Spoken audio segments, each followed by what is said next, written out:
ಆಗ್ಯಾರಿ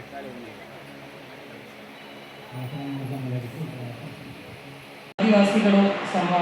ಆಂದೋಲನದ ಒಂದು ಮುಖಾಂತರ ಈಗಿನ ಕವನ ಚಾರಿಟೇಬಲ್ ಟ್ರಸ್ಟ್ ವತಿಯಿಂದ ಮತ್ತು ಪ್ರಕೃತಿ NGO ಸಹಕಾರದೊಂದಿಗೆ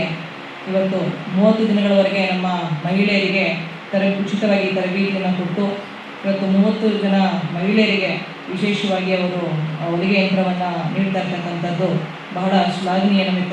ಪಡಿಸ್ತಕ್ಕಂಥ ಒಂದು ವಿಚಾರ. ಈ ರೀತಿ ಕಾರ್ಯಕ್ರಮಗಳು ಮುಂದಿನ ದಿನಗಳಲ್ಲಿ ಇನ್ನೂ ಹೆಚ್ಚಾಗಿ ನಡೀಬೇಕು. ನಮ್ಮ ಏನು ಈ ಒಂದು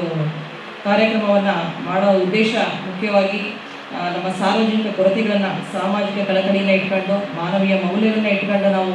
ಏನು ನಿರ್ಗತಿಕರು ಅಸಹಾಯಕರಿರ್ತಾರೆ ಅವ್ರಿಗೆ ಒಂದು ಹಣದ ಸಹಾಯದ ಮೂಲಕ ಶಿಕ್ಷಣಕ್ಕೆ ಆಗಿರ್ಬೋದು, ಆರೋಗ್ಯಕ್ಕೆ ಆಗಿರ್ಬೋದು, ಧಾರ್ಮಿಕವಾಗಿ ಆಗಿರ್ಬೋದು, ಪರಿಸರ ಸಂರಕ್ಷಣೆ ಇತ್ಯಾದಿ ಒಂದು ಉದ್ದೇಶಗಳಿಗಾಗಿ ಅವರಿಗೆ ಹಣವನ್ನು ಕೊಡ್ತಕ್ಕಂಥದ್ದು, ಮೂಲಭೂತ ಸೌಕರ್ಯಗಳನ್ನು ಕೊಡ್ತಕ್ಕಂಥ ಒಂದು ಮುಖ್ಯ ಒಂದು ಕಾರ್ಯಕ್ರಮ ಇದು. 3 ತಿಂಗಳಿಂದ ಈ ಒಂದು ತರಬೇತಿಯನ್ನು ನೀಡಿ ಮತ್ತು ಇವರು ಜೀವನಾಧಾರವನ್ನು ಕಟ್ಕೊಳ್ಳಿಕ್ಕೆ ಸುಮಾರು 30 ಮಹಿಳೆಯರಿಗೆ ನಾವು ಇವತ್ತು ಪ್ರಕೃತಿ NGO ಸಹಕಾರದಲ್ಲಿ ಪ್ರತಿಯೊಬ್ಬರಿಗೂ ಕೂಡ ಅವರು ಏನು ವೈಯಕ್ತಿಕವಾಗಿ ಕಲಿತಂತಹ ತರಬೇತಿ ಆಧಾರದ ಮೇಲೆ ನಾವು ಪ್ರತಿಯೊಬ್ಬರಿಗೂ ಕೂಡ ಈ ಒಂದು ಕಾರ್ಯಕ್ರಮದ ಮೂಲಕ ಅವರು ಹಳ್ಳಿಗಳಲ್ಲಿ ಅವ್ರು ಏನು ಬೇರೆ ಬೇರೆ ಕೂಲಿ ಕೆಲಸಕ್ಕೆ ಹೋಗುವುದನ್ನು ತಪ್ಪಬೇಕು ಮತ್ತು ಅವರು ಸ್ವಯಂ ಉದ್ಯೋಗವನ್ನು ಮಾಡಬೇಕು ಅನ್ನೋ ದೃಷ್ಟಿಕೋನದಿಂದ ಏನು ಕವನ ಟ್ರಸ್ಟ್ ಮೂಲಕ ಮತ್ತು ಪ್ರಕೃತಿ NGO ಮೂಲಕ ನಾವು ಇವತ್ತು ಈ ಒಂದು ಕಾರ್ಯಕ್ರಮವನ್ನು ನೆರವೇರಿಸಿದ್ದೇವೆ. ಇವರು ಪ್ರತಿಯೊಬ್ಬರು ಕೂಡ ಇವತ್ತೇನು ಪಡ್ಕೊಂಡಿದ್ದಾರೆ ಮಿಷನ್ಗಳನ್ನು, ಅವರೆಲ್ಲರೂ ಕೂಡ ತಮ್ಮ ನಿತ್ಯ ಜೀವನದಲ್ಲಿ ಮತ್ತು ಅವರ